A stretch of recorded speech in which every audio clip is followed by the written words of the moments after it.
I look at myself in the mirror, I like to think at this point in my life, I'm doing a lot of things correctly, that I'm on the right path in life. But of course, I'm not blinded to the fact that nobody's perfect. In fact, I have things that I can add and take away from my life to make it overall better. And I think that kind of applies to the Kansas City Chiefs this season. Welcome in Chiefs Kingdom to Chiefs Latest. This is your one-stop spot for everything Kansas City Chiefs in 15 minutes or less. It is your host, Calvin Silver's Happy Wednesday. As I was mentioning in that intro, I like this Kansas City Chiefs team, especially offensively. I think it's better built this year than it was last year.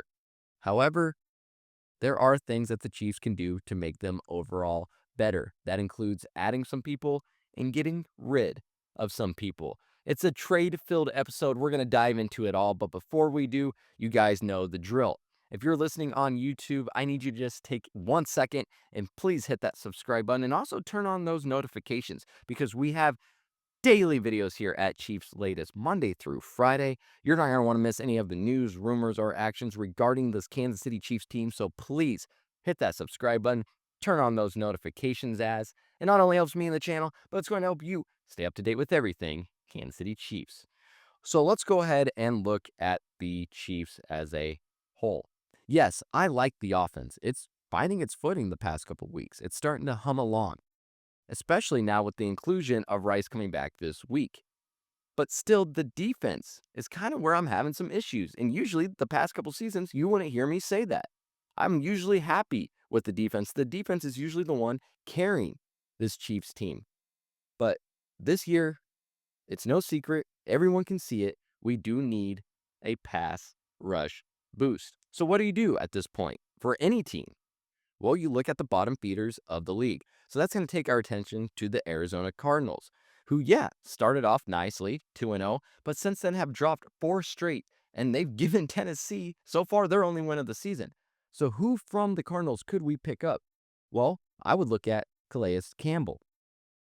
When you look at this Chiefs interior run defense, it is not good at all. 28.8 PFF grade. Now, if you like PFF grades or not, that's a whole different story. But there is some truth to those grades. That grade of 28.8, that is the worst in the NFL. Yes, Campbell, he's up there in age, 38, but he's on a 1-year deal. You're kind of renting him for the season, the rest of the way. And he's no slouch.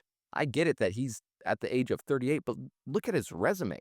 7-time Pro Bowler, 3-time All-Pro. You want to look at this season? Okay, that's fine. 11 pressures, 9 quarterback hits, 4 tackles for loss, and 3 sacks. Not only that, he's going to bring some mentorship to this Chiefs team, to this defensive line. Get people like Ashton Gelati, Omar Norman Lott, get under his wings. Learn how to get off blocks. Learn how to shed those blocks. Because one thing with Campbell, that's one thing he does really well. What is this going to cost you? Probably a day 3 pick. And that's likely more of an option, a better option for you in the long run over someone like Jeffrey Simmons, who we talked about because A, you already had to use a trade pick this season on the D-line when you brought back Derek Nottie. I don't know why you did that, and it's obviously not paying off, but you did it. And now you have to live with that. So going with someone like Jeffrey Simmons, yeah, overall long-term as a player, he's probably going to give you more production, but you're going to have to give up a lot more, and you already gave up something to add Nottie.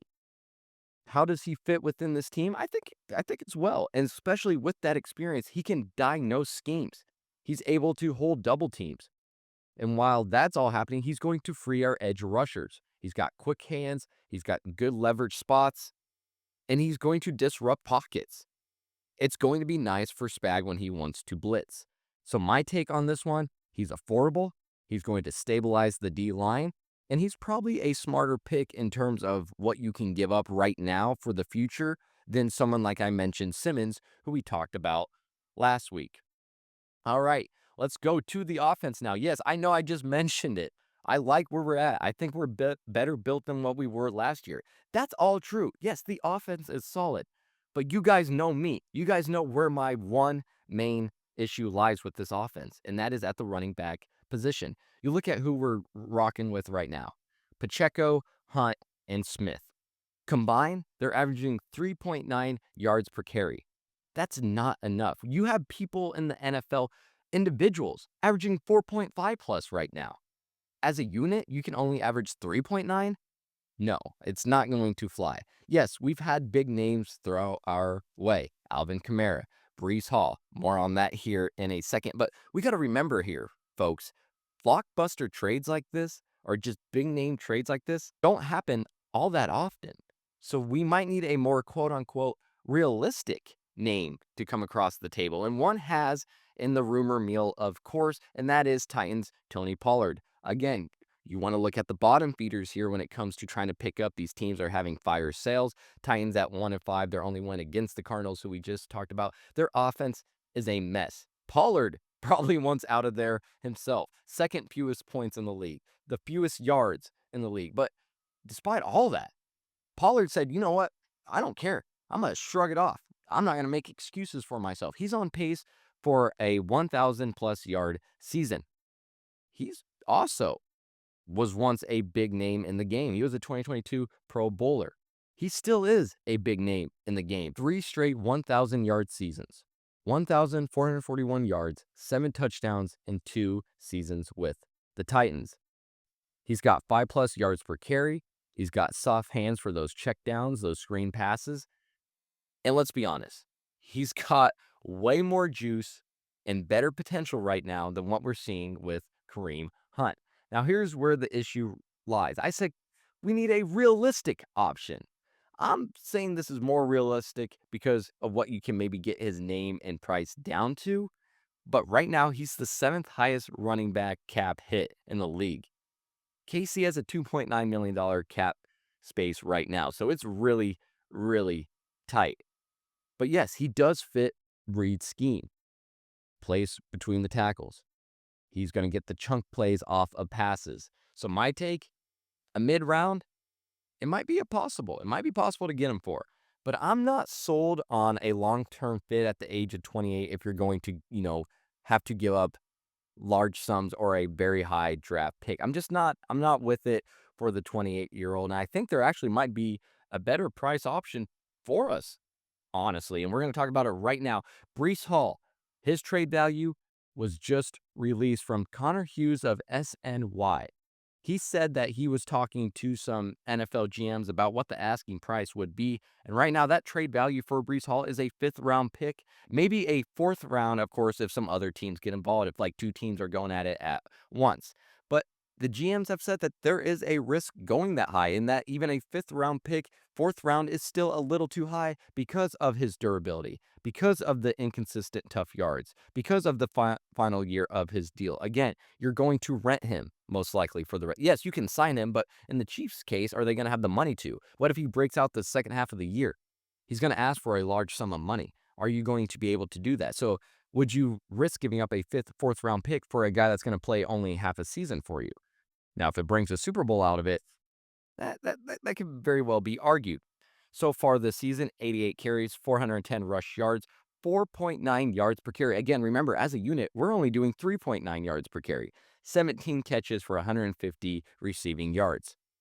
This Jets game script, their offense, if you've been watching their games, it's horrid. It's not good. It does not help Hall at all, but yet he's still having a decent output. If you look at our run game, besides what we average yards per carry, we're 118.7 yards per game. That's mid-tier, middle of the league, but Mahomes is leading all of that in rushing yards. Your quarterback is leading your rushing game. Honestly, he's been carrying this offense on his back the first handful of weeks. Yes, people are starting to step up now, but when it really comes down to it, who has been the engine? It has been Mahomes. Hall's tackle breaking style, it's going to elevate the offense. Again, it's going to get you something that you're not getting with Kareem Hunt. So my take, I love the 5th round value. If you can get him at a 5th round value, I'm all for it. He's younger, he's a better long-term fit versus someone like Pollard with his age at 28. So if you can get him somehow at that 5th round level, I'm all for it. Let's try to bring in a running back. But you guys know my biases. I'm really just don't like what the Chiefs have right now in the run game. I really think we need to establish that to get back to winning a Super Bowl. And I think someone like Breece Hall is just going to garner all the attention. Let's go ahead and talk about Harrison Butker. He's been in the headlines recently, especially on this podcast. He's been struggling. He's missing PATs. He's missing field goals. Again, he's in the headlines right now as one of the NFL's worst kickers of 2025. And you can't say, well, Calvin, there's no one out there. Or Calvin, you want to trust a free agent kicker? I would right now, yes. Look at Green Bay. Havrizik, 2 of 2 field goals, 3 of 3 PATs for the Packers. Pinero, who was signed for the 49ers after Jake Booty. He's 15 of 15 so far in field goals. Then you have Badgley for the Colts. He had a perfect debut as well. So these free agent kickers are making their debuts and are so far, in Pinero's case, 15 of 15 on the year. Perfect. This is something that Butker, he can't get through a game without having some kind of mental mistake so far. Havrizik, 2 of 2, 3 of 3.